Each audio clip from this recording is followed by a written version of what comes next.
Hello అండి, నమస్తే. అందరూ బాగున్నారా? కథాకమనీయం ఛానల్కి స్వాగతం. నేను మీ శైలజ. 2 వారాలైంది కదండి మందాకిని నవల ఆపేసి. అనారోగ్య కారణాలతో ఆపాను. ఈ రోజు నుంచి మళ్ళీ మొదలు పెడుతున్నాను. ఆలస్యాన్ని మన్నించండి. కథ మొదలు పెట్టుకుందామండి. నీ పిచ్చి కానీ బావ మారతాడనుకోను, చెప్పింది వాసంతి దారిలో. నాకు అలాంటి పిచ్చి లేదు. ప్రయత్నం మీద నాకు చాలా నమ్మకం ఉంది. దాహం వేయటానికి ముందే బావిని తవ్వడం మంచి పనే కదా, చెప్పింది మందాకిని. భవిష్యత్తులో తను ఎలాంటి కష్టాలు ఎదుర్కోవాలో తలుచుకుంటే మందాకినికి భయంగా ఉంది. అందుకే వాటిని తలుచుకోవడం లేదు సాధ్యమైనంత వరకు. నిన్ను చూస్తే కొద్దిగా జాలిగా ఉంది, చెప్పింది వాసంతి సానుభూతిగా. నాకు ఎవరి జాలి సానుభూతి అవసరం లేదు. 1 సంవత్సరం తిరిగాక నన్ను చూసి నేనే గర్వపడే స్థితిలో ఉంటాను. ఇది నా ఛాలెంజ్, కసిగా చెప్పింది మందాకిని. వెంటనే మందాకిని కళ్ళ వెంట నీళ్లు కారసాగాయి. మందాకిని ఓ చేత్తో బస్సు రాడ్ పట్టుకుని మరో చేత్తో కర్చీఫ్తో కళ్ళొద్దుకుంది. పెళ్లి ప్రయత్నాలు చురుగ్గా సాగుతున్నాయి. ముఖ్యంగా వ్యవధి తక్కువ కాబట్టి, 2 పెళ్ళిళ్ళు ఒకేసారి చెయ్యాలి కాబట్టి ఉమామహేశ్వరరావు పెళ్లి ఏర్పాట్లలో బిజీగా ఉన్నాడు. యోగేంద్ర తల్లిదండ్రులని ఊరెళ్ళి వెంటబెట్టుకొచ్చాడు. వాళ్ళు మళ్ళీ కట్నం కావాలంటారేమోనని భయపడ్డాడాయన. కానీ ఆ ఊసే ఎత్తలేదు వాళ్ళు. మ్యారేజ్ హాల్కి అద్దె కట్టారు. బాజాలు మాట్లాడారు. శుభలేఖలు అచ్చువేయించారు. పెళ్లికి అవసరమయ్యే సమస్త సామాగ్రిని సమకూర్చారు. హేమాద్రి ఏర్పాట్ల విషయంలో తండ్రికి సహాయం చేస్తుంటే వాసంతి మందాకినలు అప్పడాలు, వడియాలు, ఊరగాయలు పెట్టడం, పప్పులు ఉప్పులు బాగుచేయడం లాంటి విషయాల్లో తల్లికి సహాయం చేస్తున్నారు. మందాకిని పిన్ని, తల్లి చెల్లెలు కూడా సహాయానికి వారి ఇంటికి ముందే వచ్చింది. ఆవిడ చాలా తమాషాగా మాట్లాడుతుంది. ఊరగాయలో ఉప్పు సరిపోయిందా అని అడిగితే, ఈ లోకంలో 2 రకాల మనుషులున్నారు. ఒకరు ఉప్పు ఎక్కువైతే తినేవారు, ఒకరు ఉప్పు తక్కువైతే తినేవారు. సరిపోయింది అంటుంది. లేదా నీలం చీర మీద వైలెట్ బార్డర్ బాగుంటుందా, లేక వైలెట్ చీర మీద నీలం రంగు బార్డర్ బాగుంటుందా అంటే, ఈ లోకంలో 2 తరహా మనుషులున్నారు అంటుంది. ఈ తరహా సంభాషణ విని విని విసుగు పుట్టి వాసంతి ఓ రోజు ఏదో విషయంలో అతని తరహా ఎలాంటిది అని ఆవిడ అడిగితే, ఈ లోకంలో 2 తరహాల మనుషులుంటారు పిన్ని.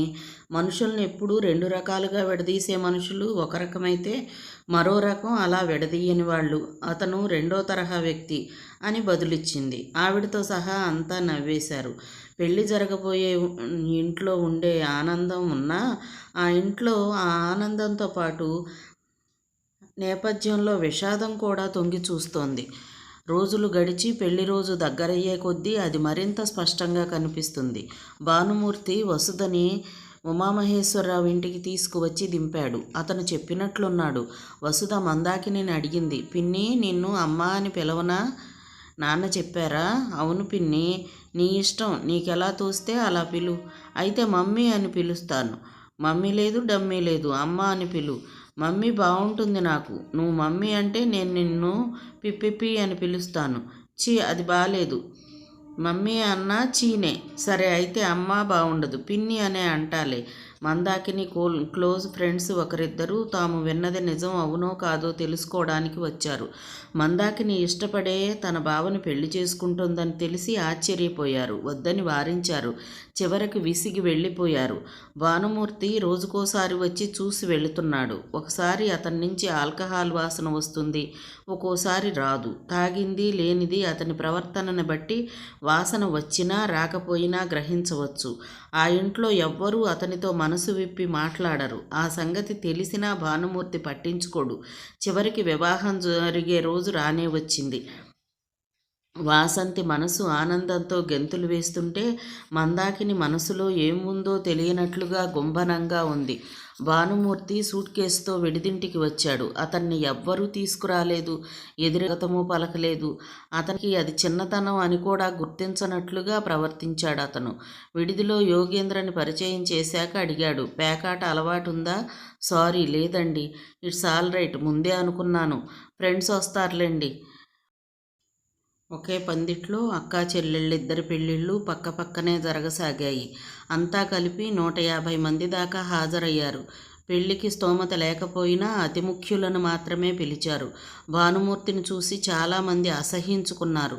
పెళ్ళాం కాల్చుకుని చచ్చిపోయి 2 నెలలే అయినా ఆ అమ్మాయి చెల్లెల్నే చేసుకుంటున్నా ఇంకా అతనిలో స్వల్పంగా కూడా మార్పు రానందుకు భానుమూర్తి తల్లి కూడా ఆ పెళ్లికి హాజరయింది. ఆవిడకి కొడుకు గురించి తెలుసు. మందాకినిని చూసి కంట తడి పెట్టుకుని చెప్పింది, నువ్వే వాణ్ణి ఓ దారికి తేవాలమ్మా. ఎవ్వరి భయం లేదు, ఎవ్వరి మాట వినడు. వాడికి ఎంత తోస్తే అంతే. మందాకిని జవాబు చెప్పలేదు. నీది పెద్ద మనసు కాబట్టి వాణ్ణి చేసుకుంటున్నావు. పెద్దదాన్నైనా నీకు చేతులెత్తి మొక్కుతున్నా. అంత మాట అనకండి అత్తయ్య, చెప్పింది మందాకిని. నువ్వు జీవితాంతం సంతోషంగా ఉండాలని కోరుకుంటున్నాను. మందాకిని తలని ఆప్యాయంగా తడిమి దీవించిందావిడ. చిన్నగా నవ్వి చెప్పింది మందాకిని, నాకు ఆ ఆశ ఉంది అత్తయ్య. ఆనందం అనేది తప్పనిసరిగా కావాలి అని నమ్మకపోవడమే మనిషికి ఎంతో సంతోషాన్ని ఇస్తుంది. ఆ విధంగానైనా ఆనందంగా ఉండగలను. రాత్రి పేకాట మానేశాడు భానుమూర్తి. 8 నుంచి తన స్నేహితులతో డ్రింక్ తీసుకోవడం ప్రారంభించాడు. ముహూర్తం దగ్గరయ్యి అతను పీటల మీద కూర్చోడానికి రాగానే దగ్గర కూర్చున్న అందరికీ కూడా గుప్పున ఆల్కహాల్ వాసన కొట్టింది. కానీ ఎలాంటి తూలుడు లేకుండా మామూలుగానే ఉన్నాడు భానుమూర్తి. మంత్రాలు కూడా ఎలాంటి తడబాటు లేకుండా స్పష్టంగా పలకసాగాడు. ఎవరో చెప్పుకున్న జోకు మందాకిని చెవుల్లో పడింది. జేమ్స్ మరణించాక అతన్ని ఎంతో మిస్ అవుతున్నాను అన్నాడట రాబర్ట్. ఎందుకయ్యా అంటే, జేమ్స్ పోబట్టేగా అతని భార్యను నేను చేసుకుంది అన్నాడట రాబర్ట్. మందాకినికి ఆ జోక్ కట్ చేసిన వారి వైపు చూడబుద్ధి కూడా కాలేదు. చాలామంది నవ్వులు వినపడ్డాయి ఆమెకు. యోగేంద్ర, వాసంతి, మందాకిని, భానుమూర్తుల వివాహం ముహూర్తం దాటిన ఓ నిమిషానికి జరిగిపోయింది. అందరూ అక్షతలు వేసి దీవించారు. ఆ దీవెనలు ఫలించాలి. అచ్చమాంబ కూతురి తరపున దేవుణ్ణి ప్రార్థించింది, తను అక్షతలు వేసి. పెళ్లి జరిపించిన పురోహితుడు ఉమామహేశ్వరరావుకి మంచి స్నేహితుడు. ఆయన సంసారం గొడవల గురించి తెలుసు. కొన్ని వేల పెళ్లిళ్ళు తన పౌరోహిత్యంలో జరిపించాడు ఉమామహేశ్వరరావు. ఆ విధంగా ఆ కన్యల కన్నెచెరని విడిపించటంలో సహాయకారి అయ్యాడు. కానీ తన ఇద్దరి కూతుళ్ల కన్నెచెరని ఎంత త్వరగా విడిపించగలుగుతాడనుకోలేదు. కాలం కర్మం కలిసి రావడం అంటే ఇదే. తెల్లవారుజామున 2కి పీటల మీద కార్యక్రమం పూర్తయ్యాయి. పెళ్లి కూతుళ్ళిద్దరూ తల్లి దగ్గరే ఓ గదిలో, పెళ్లి కొడుకులిద్దరూ మరో గదిలో పక్కల మీదకి చేరారు. హోమంలోని పొగ వల్ల కళ్ళు ఎర్రబడ్డ ఆ నలుగురికి వెంటనే నిద్ర పట్టేసింది. కూతుళ్ళిద్దరి అప్పగింతలు ఒకేసారి చేశారు. నాయనా, వాసంతికి వయసొచ్చింది కానీ లోకజ్ఞానం ఎదగలేదు. చిన్నతనంతో ఏమైనా తప్పులు చేసినా మన్నించు, చెప్పింది అచ్చమాంబ యోగేంద్రకు. మీ పక్క సందులోనే కదండి మేము ఉండేది, మీరు వచ్చిపోతుంటారుగా, చూద్దురుగాని, నవ్వాడు. ఉమామహేశ్వరరావు భానుమూర్తికి చెప్పాడు, నీ జీవితంలో రోజుకి కొన్ని క్షణాలైనా మందాకినికి భాగం పంచుతుండు నాయనా. అలాగేనండి, ఇదివరకులా కాదు, మీరేం దిగులు పడకండి, చెప్పాడతను.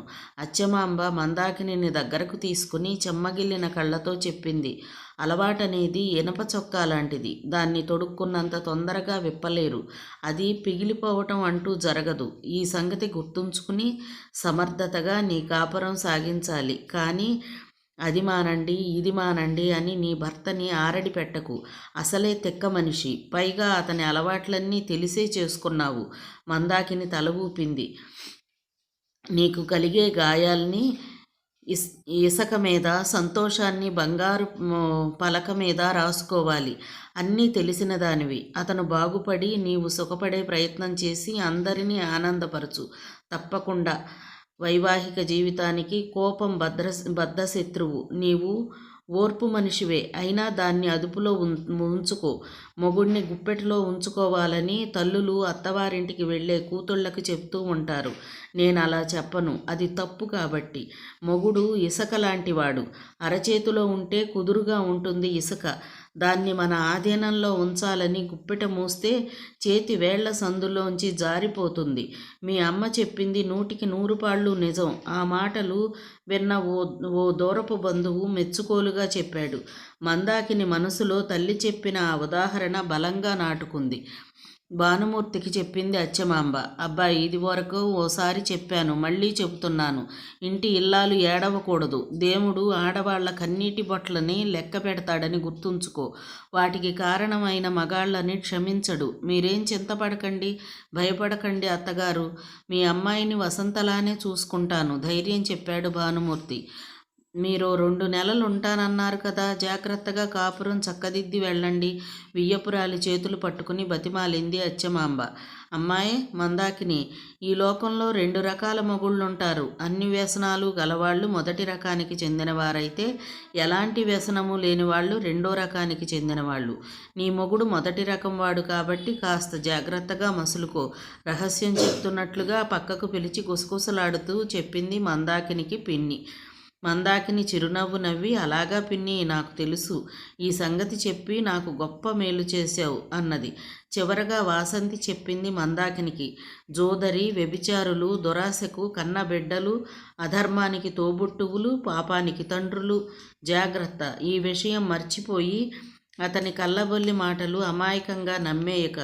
హేమాద్రి తనకి బావగారి మీద ఉన్న కోపాన్ని చిన్న చర్య ద్వారా ప్రదర్శించాడు. ఉమామహేశ్వరరావు అల్లుళ్ళిద్దరికీ చెరో 300 ఇచ్చి వాళ్ళకి నచ్చిన బట్టలు కొనుక్కోమని చెప్పాడు. హేమాద్రిని ఆ డబ్బు తీసుకురమ్మంటే 300 రూపాయల నోట్లని ఇచ్చాడు. వాటిని యోగేంద్రకిచ్చి భానుమూర్తికి ఇవ్వాల్సిన డబ్బు తీసుకురాలేదేమని అడిగితే హేమాద్రి నిమిషంలో పెద్ద గోనె సంచిని మోసుకు వచ్చాడు. ఇదేమిటి అని అడిగాడు ఆయన ఆశ్చర్యంగా. భానుమూర్తి బావకి ఇవ్వాల్సిన డబ్బు. గోనె సంచిని విప్పదీసి చూస్తే దాని నిండా 5 పైసల నాణ్యాలు.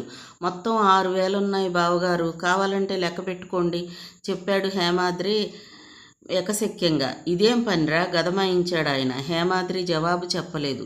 వీడి కుర్రతనం, వీడును మార్చి పంపిస్తాను చెప్పాడు భానుమూర్తికి ఉమామహేశ్వరరావు. హేమాద్రి అంతటితో ఊరుకోలేదు. రిక్షాలో 5 పైసల నాణ్యాల మూటని భానుమూర్తి ఇంట్లో దింపి తండ్రికి అబద్ధం చెప్పాడు, చిల్లర మార్చి రూపాయి నోట్లనిచ్చానని. తమ్ముడి కోపం అర్థం చేసుకున్న మందాకిని హేమాద్రిని ఏమీ అనలేదు. వాసంతి మందాకినులు తమ తమ భర్తల దగ్గరికి వెళ్ళిపోయాక ఇల్లు బోసిపోయినట్లుగా అనిపించింది భార్యాభర్తలిద్దరికీ. కొద్దిగా దిగులు, కొద్దిగా సంతోషం కలిసిన భావాలతో పెళ్లి ముచ్చట్లు చెప్పుకుంటుంటే తలుపు చప్పుడు వినిపించింది. సినిమాకి వెళ్ళిన తన మరదలు టిక్కెట్లు దొరక్క తిరిగి వచ్చిందేమో అనుకొని తలుపు తీశారు. ఎదురుగా ఓ యువకుడు నిలబడి ఉన్నాడు. ఎవరు కావాలి అడిగాడాయన. నన్ను గుర్తుపట్టలేదా అండి చిరునవ్వుతో అడిగాడా యువకుడు. లేదు బాబు, మనం ఏ సందర్భంలో కలిశాం, రండి లోపలికి. అతను లోపలికి రాగానే అచ్చమాంబ వెంటనే గుర్తుపట్టింది. ఏం నాయనా అని అడిగింది.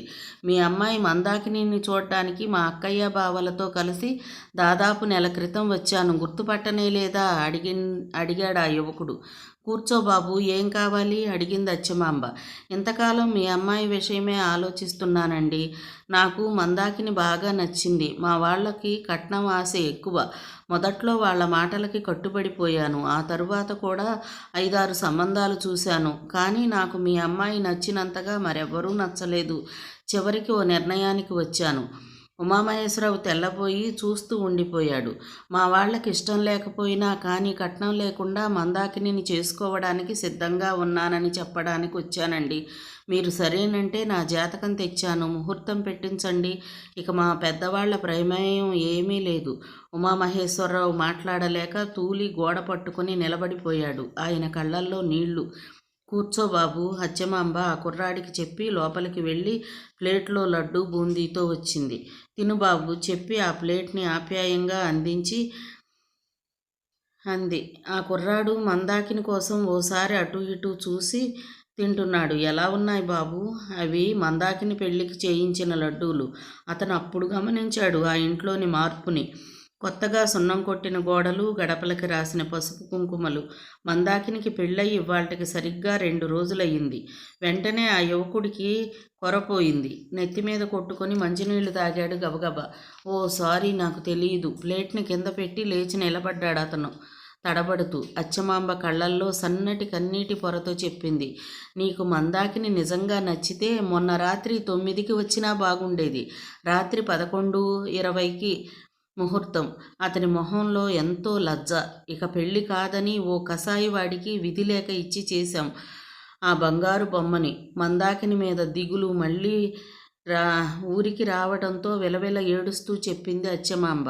ఊరుకో అన్ని భార్యని సున్నితంగా మందలించి చెప్పాడా కుర్రాడితో. వెళ్ళిరా బాబు, 2 రోజులు ఆలస్యంగా వచ్చావు, దైవఘటన అలా రాసి ఉంది అన్నాడు. ఉమామహేశ్వరరావు శోభనం రాత్రిని ఏర్పాటు చేసే బాధ్యత తన మీద వేసుకోకపోవడానికి కారణాలు 2. ఒకటి, తన చిన్న ఇంట్లో సరైన వసతి లేదని. రెండోది, మళ్ళీ బట్టలు పెట్టడం లాంటి ఖర్చులు ఉంటాయని. అప్పటికే ఆయనకి 4,000 పైనే అప్పయింది. యోగేంద్ర తల్లి ఆ ఏర్పాట్లన్నీ చూసి కోడల్ని ఇంటికి తీసుకురాగానే యోగేంద్ర వాసంతికి కొత్త కాకపోయినా శోభనం పెళ్లి కూతురులానే సిగ్గుపడింది. గదిలో మందాకిని ఇంటికి తీసుకెళ్లాడు భానుమూర్తి. అతని ఇల్లు చిన్నది కాబట్టి ఆ రాత్రికి ఇబ్బంది అవుతుందని అతని తల్లి బంధువుల ఇంటికి వెళ్ళింది. ఎలాంటి థ్రిల్, ఎక్సైట్మెంట్ లేకపోయినా ఈ తొలి రాత్రి గురించి ఎందుకింత గొప్పగా చెప్పుకుంటారు అనుకుంది నిద్రలోకి జారిపోతూ మందాకిని. తెల్లవారుజామున చటుక్కున మెలకు వచ్చింది.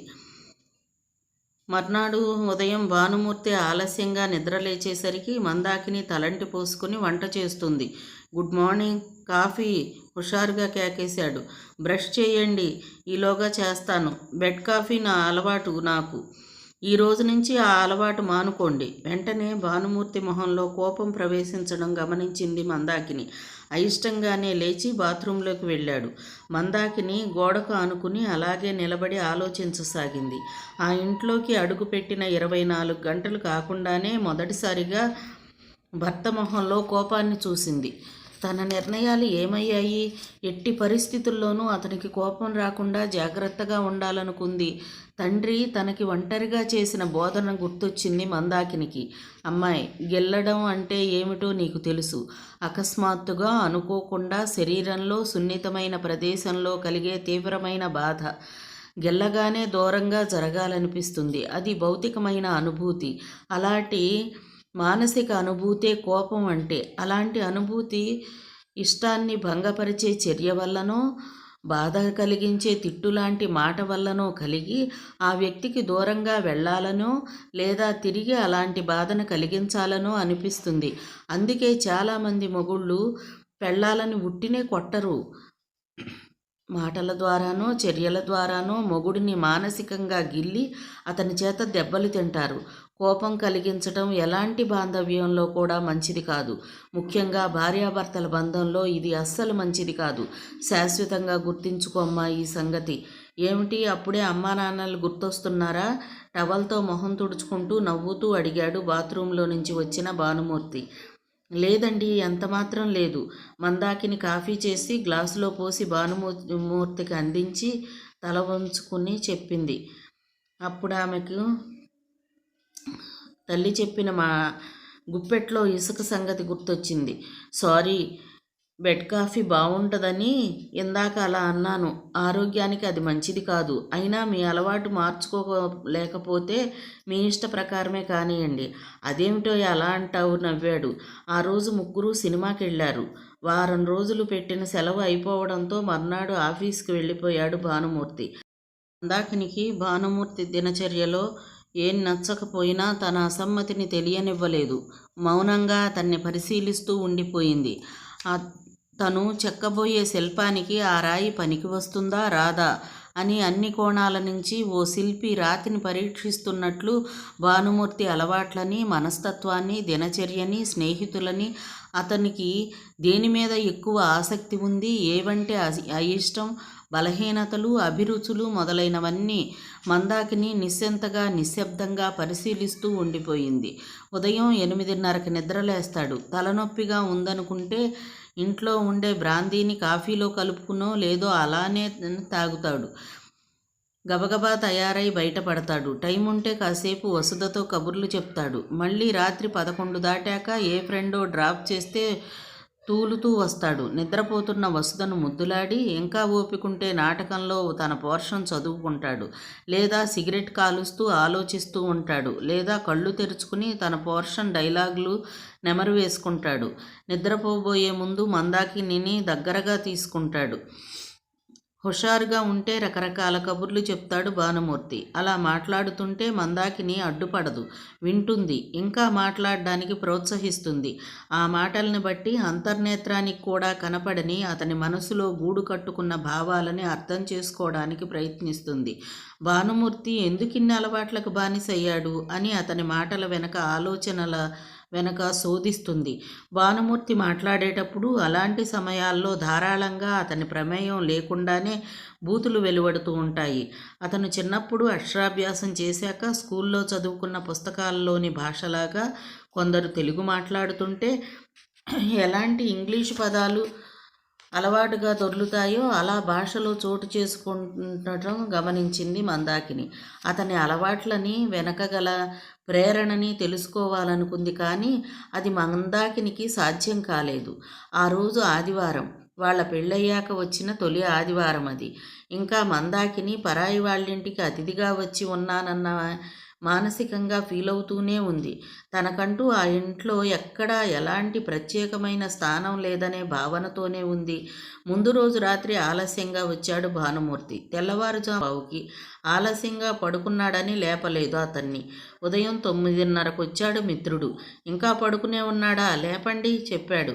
రాత్రి ఆలస్యంగా పడుకున్నారు, లేపితే కోప్పడతారు చెప్పింది. లేపకపోతేనే కోప్పడతారు. నాకు వీడు 4 సంవత్సరాలుగా తెలుసు. పర్వాలేదు లేపండి. అలాగా అని మాత్రం అనగలిగింది. మంచం మీద భానుమూర్తి పక్కన కూర్చుని తట్టి లేపాడు ఆ వ్యక్తి. మందాకినికి తన తండ్రి చెప్పిన మానసికమైన పింఛ్ అంటే ఎలా ఉంటుందో అర్థమైంది. నీవు కొత్తగా వచ్చిన దానివి, నీకన్నా ఎక్కువ కాలంగా నీ భర్త నాకు తెలుసు అని డైరెక్ట్గా అతను తనతో చెప్పినట్లుగా అనిపించింది ఆమెకు అతని మాటలకి. అని భానుమూర్తి బద్ధకంగా లేచాడు. అంతా వచ్చేశారా అడిగాడు వెంటనే కంగారుగా కూర్చుని. వస్తారు. భానుమూర్తి లేచి బాత్రూంలోకి వెళ్ళాడు. అతను బయటికి రాగానే కాఫీ కప్పు అందించింది. కాస్తంత జంతికలు చేయబోయి అడిగాడు భానుమూర్తి. ఒక్కొక్కళ్ళే భానుమూర్తి మిత్రులు 5గురు వచ్చారు. ముందు గదిలో మంచాలు ఎత్తేసి 2 చాపలు పరిచాడు అతను. దానిమీద అంతా గుండ్రంగా కూర్చుని 2 పేకలను కలిపి ముక్కలు పంచారు. ఆట మొదలైంది. ఒక్కో ఆట అవగానే చాప మీద డబ్బు చేతులు మారుతుంది. మళ్ళీ ముక్కలు పంచుతున్నారు. వంటగదిలో జంతికలు చేస్తున్న మందాకినికి వాళ్ళ మాటలు, నవ్వులు అప్పుడప్పుడు వినపడుతున్నాయి. వాళ్ళల్లో ఎవరికి తన స్నేహితుడి భార్య ఇంట్లో ఉంది అన్న గ్రహింపు లేనట్లుగా ప్రవర్తిస్తున్నారు. భానుమూర్తి మాత్రం తక్కువగా మాట్లాడుతూ ఆట మీద కాన్సన్ట్రేషన్ చేసి ఆడుతున్నాడు. ఆఫీస్లో కోలీగ్స్, సినిమాలు, రాజకీయాలు, బార్లు, వస్తువులు కొంటే వచ్చే ఉచిత వస్తువులు, రకరకాల టాపిక్ల మీద మాట్లాడుతున్నారు. ఎవరికి ఏది తోస్తే అది. ఇంకా తినడానికి ఏమీ రాలేదేమి బ్రదర్ అడిగాడో మిత్రుడు 4-5 సార్లు. ఆ మాటలు విన్నాక అర్థమైంది మందాకినికి ఆ జంతికలు ఎవరి కోసమో. భానుమూర్తి ఆట మధ్యలో లేచి వంటగదిలోకి వచ్చి చెప్పాడు. ఇంకా కాలేదా, తొందరగా కానీ, నూనె కాగాలి. ఆలస్యం చేస్తే ఫ్రెండ్స్ ఉన్నారు, బాగుండదు. కాస్తంత పిండి రుచి చూసి వెళ్ళిపోయాడు. ఆలస్యం చేస్తే ఫ్రెండ్స్ ఉన్నారు, బాగుండదు. మొదటిసారిగా భానుమూర్తికి మనసు కిటికీలలో ఒకటి తెరుచుకున్నట్లయింది మందాకినికి. అతనికి స్నేహం అంటే ఇష్టం. స్నేహితులు తన గురించి తక్కువ అనుకోకూడదనే నియమం ఉందనిపించింది ఆమెకు. జంతికలున్న ప్లేట్ని వసుధతో పంపించింది. మందాకిని, ఓసారి ఇలారా పిలిచాడు భానుమూర్తి. ఆమె ముందర గదిలోకి వచ్చాక పరిచయం చేశాడు మిత్రులందరికీ. నా భార్య. నమస్తే చెప్పారంతా. బదులుగా చేతులు జోడించి నమస్కారం చేసి వంటగదిలోకి వెళ్ళిపోయింది మందాకిని. వాళ్ళల్లో అంతా చదువుకుని ఉద్యోగాలు చేస్తున్న వాళ్ళలాగానే ఉన్నారు. కొంతలో కొంత నయం. వసుధను చూస్తే చిరాకేసింది మందాకినికి. 2 సార్లు పిలిచినా రాలేదు. తండ్రి పక్కన కూర్చుని అతని చేతిలోని కార్డ్స్ను చూసి, ఇదే నాన్న, అదొద్దు, ఆ మొక్క తీసుకో, ఇలాంటి మాటలు మాట్లాడుతూ ఉంటే శబాష్ బేటీ అని మెచ్చుకుంటున్నాడు భానుమూర్తి. 3 ఏళ్ల పిల్లని పెద్దవాళ్ల దగ్గర కూర్చోబెట్టుకుని పేకాటలో మెచ్చుకోవడం మందాకినికి నచ్చలేదు. ఇలా పెంచితే పెరిగాక ఏమవుతుందా పిల్ల? ఎంతైనా ఇంగితం లేదేంటి మనిషికి? మందాకిని 12:30కి భోజనం రెడీ అయిందని చెప్పింది. భానుమూర్తి ఓ అరగంట ఆగి అన్నాడు. 1:15కి మళ్ళీ గుర్తు చేసింది. ఇప్పుడే వచ్చేస్తాను అన్నాడు. 2ంటికి మూడోసారి గుర్తు చేసింది. నువ్వు తినేయి, నే తర్వాత తింటానన్నాడు. వసతికి పెట్టి గిన్నెలు మూసి ఉంచింది. మందాకినికి వసంతలక్ష్మి గుర్తొచ్చింది అకస్మాత్తుగా. అక్కయ్య కూడా ఆదివారాలు ఇలాగే గడిపేదా? ఆదివారం వస్తే ఊళ్ళో అంతా సినిమాలకని వెళతారు. నే తీసుకువెళతానన్నా రావే అన్నది వాసంతి ఓ రోజు. ఆదివారం బిజీనే, ఆయన ఇంట్లోనే ఉంటారు. మీ ఆయనతో బిజీ అంటే డిస్టర్బ్ చేయలేం నవ్వేది. 4 సంవత్సరాల నుంచి ఇంతేనా? సంవత్సరం చాలు మనిషి విసిగిపోవడానికి. సంవత్సరంలో 52 ఆదివారాలు. ఇంట్లో ఆడవాళ్ళు ఎంతో సంతోషంగా ఉత్సాహంగా ఎదురుచూసే ఆదివారాలు. ఇలా గడిస్తే ఎవరికైనా విసుగనిపిస్తుంది. ఆ వంటగదిలోనే కట్టేసినట్లు కదలకుండా ఉండాలి. ఎండలో వెనక దొడ్లోకి వెళ్ళడం కూడా కుదరదు. పైగా వాళ్ళకి పలహారాలు, మంచినీళ్ళు. మనసంతా బాధగా ఉంది. 3:30కి పాల ప్యాకెట్ పడేయడానికి పిల్లాడు వచ్చినప్పుడు 2 ప్యాకెట్స్ అదనంగా కావాలి అని అడిగి తీసుకున్నాడు భానుమూర్తి. కాస్త టీ కలుపు అందరికీ భార్యకి చెప్పాడు. భోజనం చెయ్యలేదు మీరు అంది. భోజనం టైం అయిపోయిందిగా, ఇంకేం తింటాం, మంచి స్ట్రాంగ్ టీ కొట్టు అన్నాడు. ఏలక్కాయలుంటే కొట్టి టీలో వేయండి సన్నగా చెప్పాడు మిత్రుడు మందాకినికి. వెరీ గుడ్, అయితే ఇలాచీ టీ ఇంట్లో లేకపోతే సందు చివరి షాపులో ఉంటాయి చెప్పాడు భానుమూర్తి. టీ చేసింది మందాకిని. విసుగు విరామం అనేవే లేకుండా పేకలని కలిపి అవే ముక్కలని పంచి అదే రకం ఆటని పదే పదే ఆడగలిగే వాళ్ళ ఓర్పుకి ఉత్సాహానికి ఆశ్చర్యం వేసింది మందాకినికి. ఆడిన కొద్దీ వాళ్ళకి ఆ ఆట మీద ఉత్సాహం తరగకపోగా పెరుగుతోంది.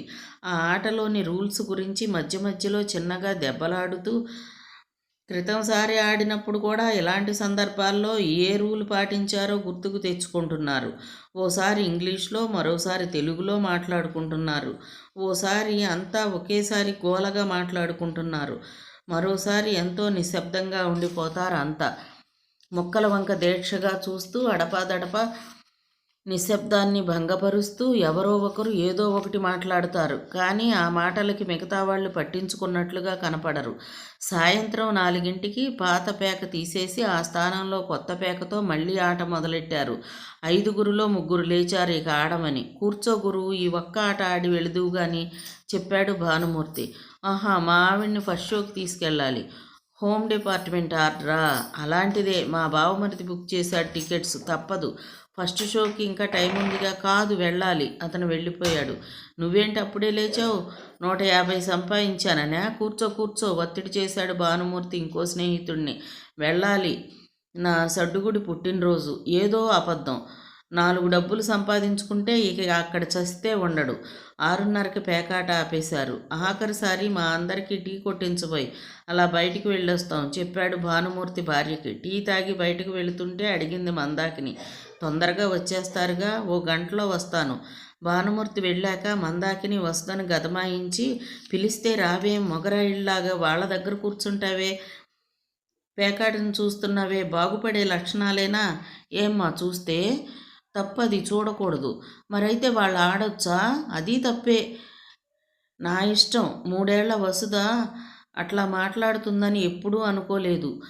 అనాలోచితంగా వసుధ బొగ్గని గట్టిగా గిల్లి చెప్పింది. ఇంకోసారి అటువంటి మాటలు అన్నావంటే నోటి మీద కొడతాను. వసుధ ఏడుపు లంకించుకుంది. నన్ను కొడతావా? నాన్న రాగానే చెప్తా ఉండు. Emotional blackmail. నాన్న రాగానే నువ్వు కాదు నేనే చెప్తాను. చెడ్డ మాటలు అంటావా? కోప్పడింది మందాకిని. చాపలు ఎత్తి వాలుస్తుంటే ఏడుస్తున్న వసుధను చూసి వసుధను పట్టించుకోనట్లుగా తన పనిలో నిమగ్నం అవడంతో ఏడుపు ఆపింది వసుధ. దీపాలు పెడుతుండగా వచ్చాడు మందాకిని తండ్రి ఉమామహేశ్వరరావు చేతిలో ఖాళీ సంచితో. వసుధ ఆయన దగ్గరకు పరిగెత్తికెళ్ళి మళ్ళీ ఏడుపు లంకించుకుని ఫిర్యాదు చేసింది. చూడు తాతయ్య, పిన్ని నన్ను కొట్టింది. ఏదో అల్లరి చేసుంటావు. ఆయన నవ్వి సంచిలోంచి 2 యాపిల్స్ తీసి ఆ పిల్ల చేతిలో పెట్టాడు.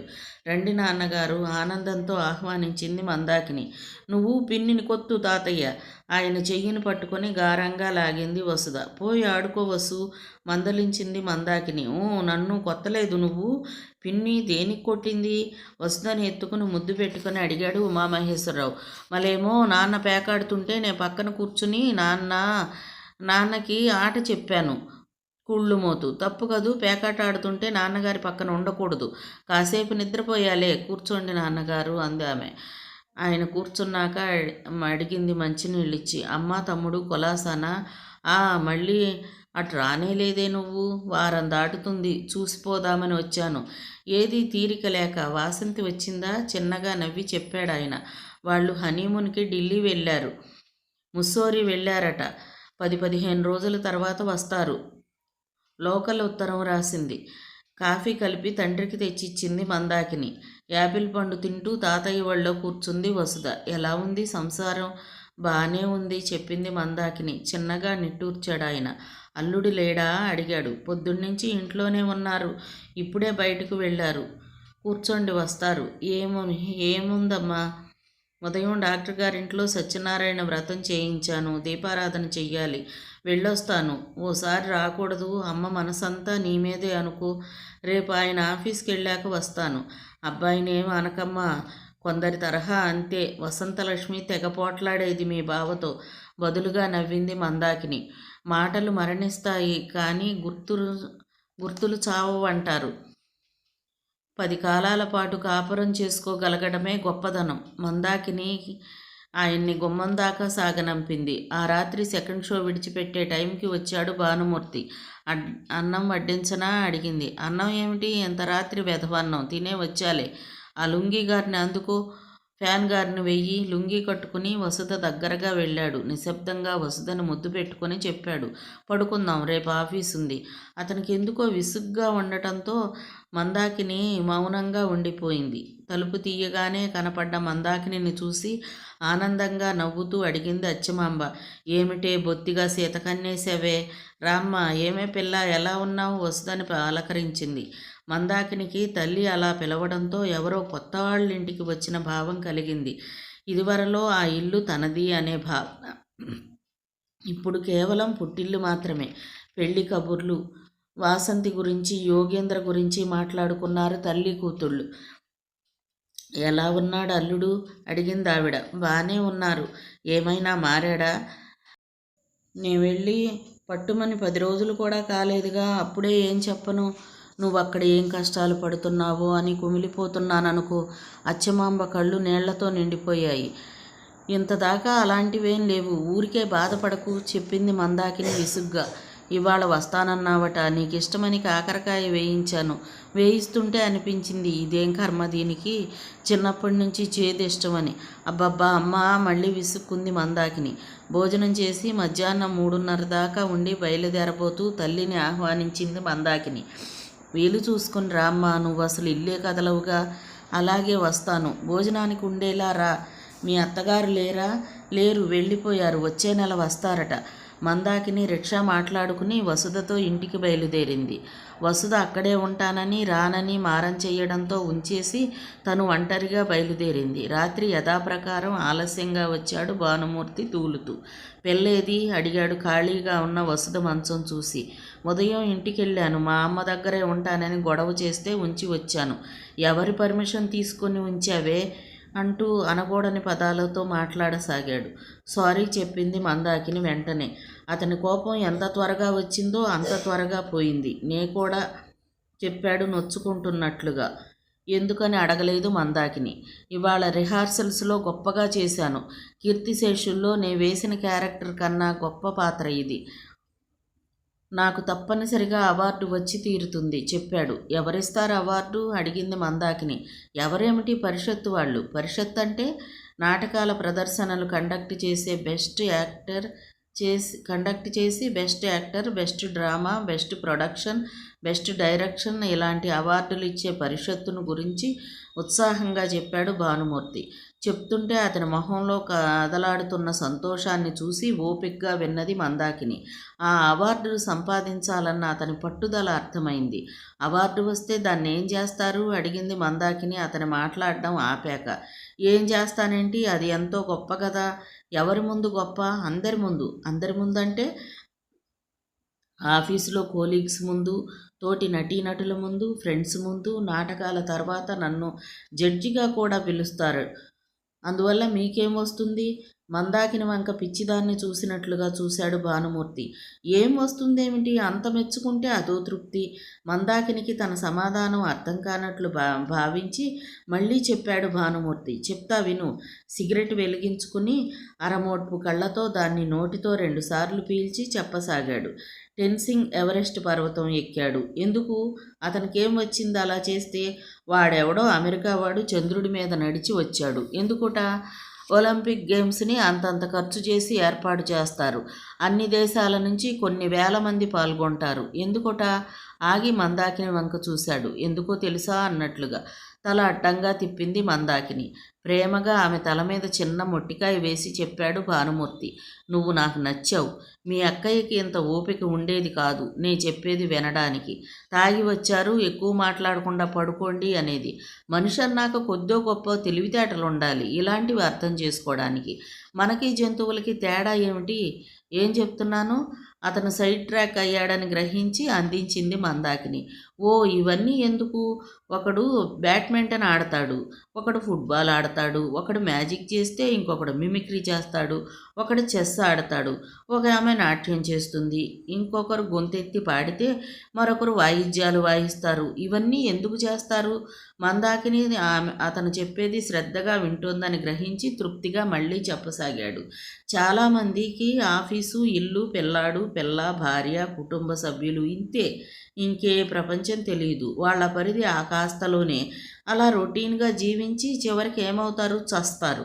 మెంటల్ రిక్రియేషన్ ఉండదు వాళ్ళకి. కానీ నాలాంటి వాడు అలా కాదు. సిగరెట్ ఆరిపోతే మళ్ళీ వెలిగించుకొని చెప్పసాగాడు. నాలాంటి వాడికి పెళ్ళాం పిల్లలు ఓ సౌకర్యం. వాళ్లే లోకం కాదు. నాలో క్రియేటివిటీ ఉంది, చక్కగా నటించే కెపాసిటీ ఉంది. I must utilize it. నాటకాల్లో నటించడం ఎంత గొప్ప ఎక్సైటింగ్గా ఉంటుంది.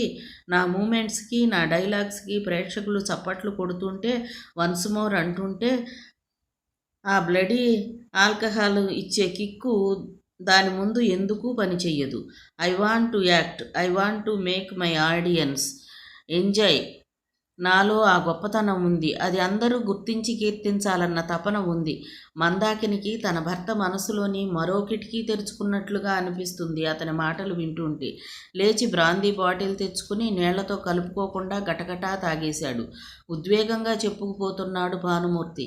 నాకిది ఎంతో మానసిక తృప్తినిస్తుంది. సంగీతం, నృత్యం, అవుట్డోర్ స్పోర్ట్స్ లాంటివి వాళ్ళకి ఎలా తృప్తినిస్తాయో నాకు ఇది అంతే. ఆగి గుక్క తిప్పుకొని మళ్ళీ చెప్పసాగాడు. నాటకాలు తెచ్చుకుని చదివి వాటిల్లోంచి ఒకటి ఎన్నిక చేసుకోవడం, ఫ్రెండ్స్తో చర్చించి ఎవరే పోర్షన్ వేస్తే బాగుంటుందో నిర్ణయించుకోవడం, నాటకంలో మార్పులు చేయడం, సెట్టింగ్స్ రిహార్సల్స్లో నాటకంలోని డైలాగ్స్ని ఇంప్రూవ్ చేయటం, ఆ తర్వాత డైలాగ్స్ కంఠస్థమయ్యాక మూమెంట్స్ని చూసుకోవడం, ప్రతి రిహార్సల్లో వాచకం, అభినయం ఇంప్రూవ్ చేసుకోవడం, తోటి వాళ్ళు మెచ్చుకోవడం, చివరికి పెర్ఫార్మెన్స్ ఇచ్చి శభాష్ అనిపించుకోవడం. ఇదంతా ఎంతో ఇంటలెక్చువల్ స్టిమ్యులేషన్. కానీ భానుమూర్తి గొంతులో ఏదో అడ్డుపడ్డట్టు ఆగిపోయాడు. కానీ అడిగింది మందాకిని. ఓ గుటక వేసి చెప్పసాగాడు. కానీ నన్నంతా నాటకాలు వేస్తుంటే దుర్మార్గుడని, కసాయివాడని అంటున్నారు. నన్ను చేసుకుంటున్నందుకు నిన్ను చాలామంది వారించలేదు. ఆ దుష్టుణ్ణెందుకు చేసుకుంటావని. నేను దుర్మార్గుణ్ణి కాదు, నేను దుష్టుణ్ణి కాదు. నేను అందరిలా మంచివాణ్ణే. I am only an artist. Bhanumurthy కంఠం డగ్గుత్తికతో పెగల్లేదు. మందాకిని అతని ఉద్వేగం చాలా భాగం డ్రింక్ వల్ల ప్రభావం వల్ల అని గ్రహించింది. I am equally human. మీలాగా నేను మనిషినే, మృగాన్ని కాదు. నన్ను ఎవ్వరూ హేట్ చేయకండి, నన్ను దూరం చేయకండి. నేను మీలాంటి మనిషినే. భానుమూర్తి కళ్ళల్లో నీళ్లు తిరిగాయి. మందాకిని షాక్ అయింది. నేను మీ అక్కయ్యని చంపలేదు. నో, నేను హంతకుణ్ణి కాదు. వసంతలక్ష్మే చచ్చిపోయింది. నన్నొదిలి వెళ్ళిపోయింది. నెమ్మదిగా మొదలై అతని భావోద్వేగం క్రమంగా శిఖరాన్ని చేరుకుంది. వెక్కి వెక్కి ఏడుస్తుంటే అతని భుజాలు ఎగిరెగిరి పడ్డాయి. మందాకి అంతదాకా వయసొచ్చిన మగాడు ఏడవటం ఎప్పుడూ చూడలేదు. అందుకే ఏం చెయ్యాలో, ఎలా రియాక్ట్ అవ్వాలో వెంటనే అర్థం కాలేదు. ఆ తర్వాత అతన్ని దగ్గరగా తీసుకుని చెప్పింది, ఊరుకోండి. మొదటిసారిగా మందాకిని మనసులో ఆ ఇంట్లోకి అడుగు పెట్టాక స్వల్పంగా స్పందన కలిగింది. భానుమూర్తి దూరంగా జరిగాడు. వెంటనే, నీ ఓదార్పు ఎవరికి కావాలి? నేను మగాణ్ణి. I am a man, understand. I can control myself. నిమిషంలో సర్దుకున్నాడు. లైట్ తీసేయి, పడుకుందాం అని చెప్పాడు. బాత్రూంలోకి వెళ్ళి మొహం కడుక్కొని వచ్చి లైట్గా ఆనకపోవడం వల్ల అతనికి మత్తు దిగిందని గ్రహించింది మందాకిని. మర్నాడు ఉదయం భానుమూర్తి ఎప్పటిలా మామూలుగానే ఉన్నాడు. రాత్రి జరిగిన సంఘటన తనకి గుర్తున్నట్లుగా కానీ, అందుకు తను సిగ్గుపడ్డట్లుగా కానీ ఎక్కడా బయటపడలేదు. అతను ఆఫీసుకు వెళ్ళాక మందాకిని భానుమూర్తి మనస్తత్వంలో ఆ కొత్త అంశం గురించి ఆలోచిస్తూ ఉండిపోయింది. ఏదో ఒక విషయంలో నలుగురి చేత మెచ్చుకోబడాలి అన్న ఫీలింగ్తో నాటకాల్లో వేస్తున్నాడు భానుమూర్తి. అది అతని బలహీనత. ఆ బలహీనతని ఎలా మాన్పించగలగటం, కనీసం తగ్గించగలగటం ఆ రోజే కాదు, దాదాపు 10 రోజుల దాకా ఆలోచిస్తూ ఉండిపోయింది. అకస్మాత్తుగా ఒకరోజు ఉదయం వచ్చింది వాసంతి. తలుపు ఎవరో కొడితే తెరిస్తే ఎదురుగా వాసంతి. రావే, ఎప్పుడొచ్చారు ఊరి నుంచి? అడిగింది మందాకిని ఆనందంగా. నిన్నే. ఎలా ఉన్నావో చూద్దామని ముందు నీ దగ్గరకే వచ్చాను. కొద్దిగా చిక్కినట్లున్నావే. చక్కనమ్మ చిక్కిన అందమే కాబట్టి నవ్వింది. చాలా చోట్లకు వెళ్ళాం. వెళ్లే ముందు వద్దామనుకున్నాం, కానీ కుదరలేదు. ఆయన ఇవాళే ఆఫీసులో జాయిన్ అయ్యారు. ఇక సెలవేమో అనిపించుకుని మరీ చేరారు. నవ్వింది వాసంతి. ఎక్కడెక్కడికి వెళ్ళారు? ఢిల్లీ, ఆగ్రా, ముస్సోరీ, జైపూర్, ఉదయ్పూర్, మధుర, భరత్పూర్. నా తలకాయన్ని ఊళ్ళు తిప్పారు. అర్థం పర్థంలే. ఎక్కడా పట్టుమని 2 రోజులు కూడా లేం, ఒక్క ఢిల్లీలో తప్ప. రంగొచ్చావు, చెప్పింది మందాకిని చెల్లితో. అక్కడంతా పాలు పళ్లతోనే గడిచింది. భోజనం తక్కువ, పళ్ళరసాలు ఎక్కువ. తెల్లబడను మరి. ఎలా ఉంది వసు? అడిగింది నిద్రపోతున్న వసుధను చూసి. షరా మామూలే. బావెలా ఉన్నారు? మారారా? పర్వాలేదు. డ్రింక్స్ తగ్గించారా? లేదు. చిన్నగా నిట్టూర్చింది వాసంతి. ఒళ్ళు పాడవటం తప్ప ఏం వస్తుంది?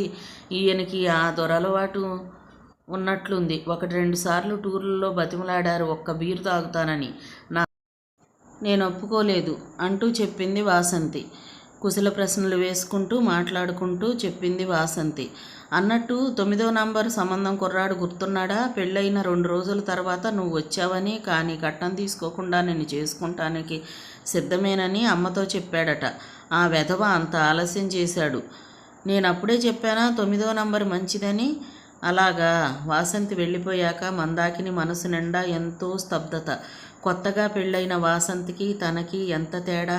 ఎన్నో ఏళ్ల క్రితం పెళ్ళైన దానిలా ఉంది తన జీవితం. మందాకిని కాసేపట్లోనే ఆ తరహా ఆలోచనకి స్వస్తి చెప్పింది. గత జల సేతు బంధనం కాదా, పాజిటివ్, కన్స్ట్రక్టివ్, క్రియేటివ్ థింకింగ్ ముఖ్యం అనుకుంది. తను ఆ ఇంట్లో అడుగుపెట్టి 3 వారాలు దాటాయి. ఈ 3 వారాల్లో భానుమూర్తి ఉదయం ఆఫీస్కెళితే రాత్రి నిద్రపోవడానికి తప్ప రాడు. తాగి మనసు పుడితే సెక్స్ కోసం ప్రయత్నిస్తాడు. తక్కువ తాగి ఉంటే పర్వాలేదు, ఎక్కువ తాగి ఉంటే అది అతని వశం కాదు. జీవితం ఈ రకంగా గడిచిపోతూ ఉంటే, అసంతృప్తి పేరుకుపోతుంటే విడిపోవడమో చచ్చిపోవడమో పరిష్కారాలుగా మిగులుతాయి. వాటిల్లో ఏదో ఒకటి ఎన్నుకోవాల్సి వస్తుంది తను. 3 వారాలు చాలు తనకి ఆయన జీవన విధానాన్ని అర్థం చేసుకుంది. ఇక మీదట తను ఏం చేయాలో ఆలోచించాలి. రాత్రి పగలు పనిచేస్తున్నా, ఖాళీగా ఉన్నా, ఏ పుస్తకమో చదువుతూ ఉన్నా, రేడియోలో పాటలు వింటూ ఉన్నా, వస్తుకి కథ చెప్తూ ఉన్నా, ఏం చేస్తున్నా సదా మందాకిని మనసు ఆ విషయమే ఆలోచిస్తోంది. ఎలా తన భర్త ప్రవర్తనని మార్చటం, ఏ విధంగా ఆయన అలవాట్లను మార్చటం. మందాకినికి మెంటల్ ఎక్సర్సైజ్ వృధా కాలేదు. క్రమంగా రకరకాల పరిష్కారాలు, పద్ధతులు ఆమెకు తట్టసాగాయి.